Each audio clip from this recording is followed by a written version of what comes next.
Hey everybody, Resident Loser Jeremy here. I wanted to kind of show you what's going down. Color on the wall's a little different than what you're used to. That's a background you know. That's a background you know. Where'd the wall go? Come with me. Let me show you my new playground. I'm tired. This has been 3 weeks of work. I mean, we've got a crazy amount of stuff done in 3 weeks. I mean, look at these lights. I love this. This is basically the same cloud design I have in the live room, but I've adapted it just slightly with lights. I have a whole new space for the drums. Wanted to leave a little bit of it exposed so you can see. It's basically just a 2x4 frame with Ruxel sound insulation. If you're curious, Ruxel Safe and Sound. That's what I use all over the studio, and it works great. You can probably tell a huge difference just once I step in here.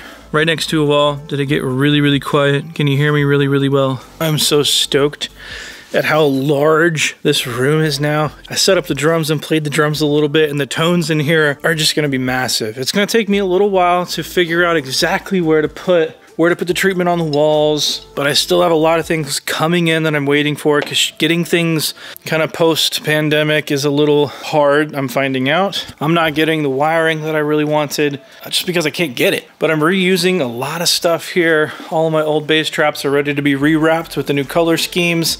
The new floor is so cool. I love that floor. Probably a color I never would have picked, but the designer wanted polished concrete and that just wasn't gonna happen. Way too expensive. Having all this space, I'm so excited, and I actually have a deadline, which is really why I haven't been making a whole lot of videos for you guys, because we are working to try to get this done so I can get working again, because I have people on the calendar, and if the room's not done, I gotta figure something out. But one thing I did want to show you guys is most of the receipts for this. Actually, I see some over on the table I need to include, but whenever you're doing something like this, keep track of your expenses. There's a number I wanted to hit. We're a little bit over it, and that's okay. For what I'm getting, I think this is something really, really special that honestly, it's beyond what I ever hoped the studio would be. Can't wait for the first client, this first repeat client, to come in and see the space, because it's so vastly different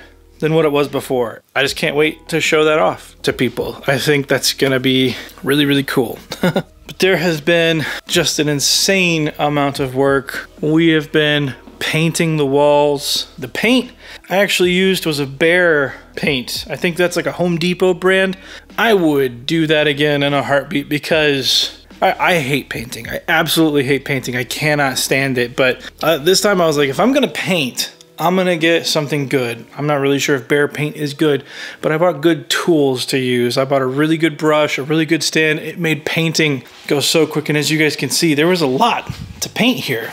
I mean, the whole building is getting painted. When we used Behr paint, there was absolutely no smell the whole time, which is the thing that really, really bugs me when I'm painting. The smell, it normally smells for days when you paint something. Then I turn to my dad, who's helping me, which you guys will see in a lot of these other videos, that there was no smell. And that's huge. It's the clouds were something really special, and it's something I really couldn't have done without my dad. This is at least a 2-person job. It's essentially just making a bass trap, connecting it with kind of an exterior structure of 2x4s to marry the whole thing together. I used furring strips so I could nail what's holding the lights into place, and then hung the whole thing from the ceiling after it was filled with Ruxel and wired up for the lighting. Those things help a lot with reflections that are straight up and down, and you can even tell a difference when I stand underneath one as opposed to getting out on the side. You can probably hear a difference just in the microphone. That's something you can do in any room and make a vast improvement. This back wall, it's gonna be where the light wall is gonna go. Back with something really cool, at least I hope it's really cool. It arrives on Monday and I haven't really seen it yet in person, so I'm hoping it's really cool. Cannot wait to get that to show you. It's gonna be a statement for sure. If anybody knows where I can get basically photos printed on a breathable fabric, let me know. I've looked and I can't really find it. I know you can get photos printed on canvas, but typically if you try to blow through those, they're not really, there's no airflow. It's like printed over a solid canvas, and that's not what I'm looking for. It needs to be a breathable material. I don't even know if this exists. Oh. I need more light. That's a little better. It's here. This thing is kind of the wild card of the whole room. This was something we kind of had in mind from the very beginning. Didn't know if it was gonna work. Never really bought one.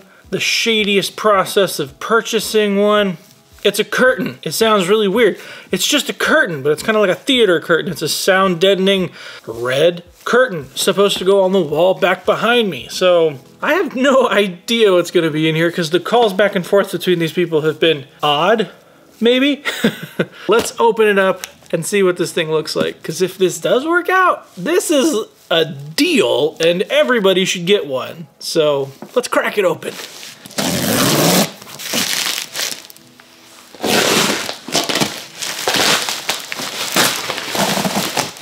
Well, this is just not gonna be fun. Ugh. Okay. Don't know which end is up. I'm gonna be really careful because I don't know how full this is.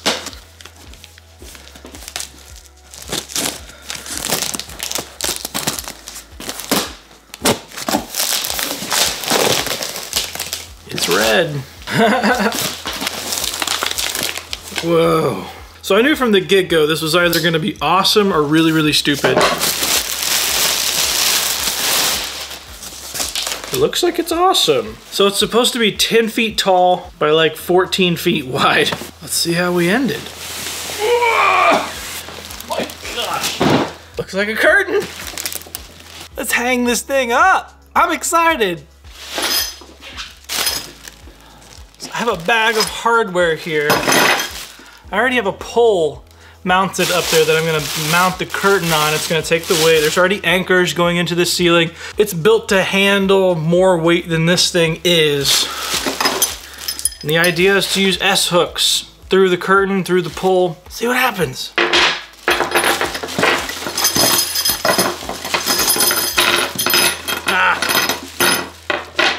Let's go.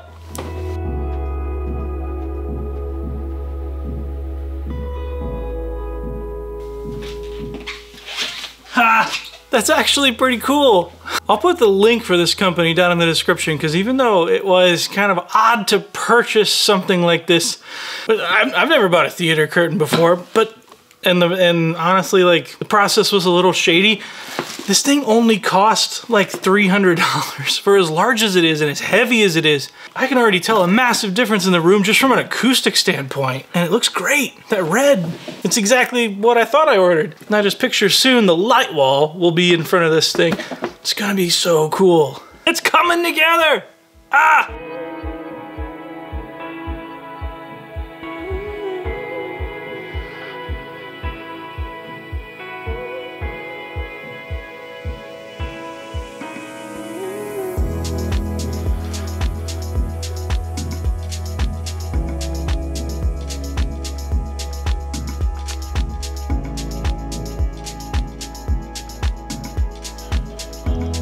Yes, I think so. Do you want to get swalacious? Ooh, okay, here we go. I'm gonna take you back.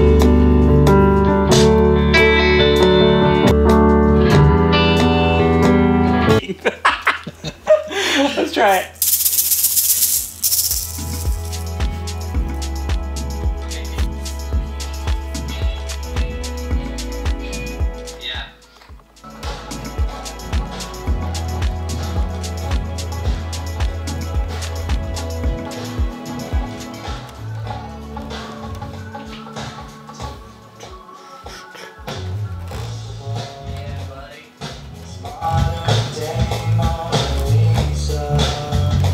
Oh.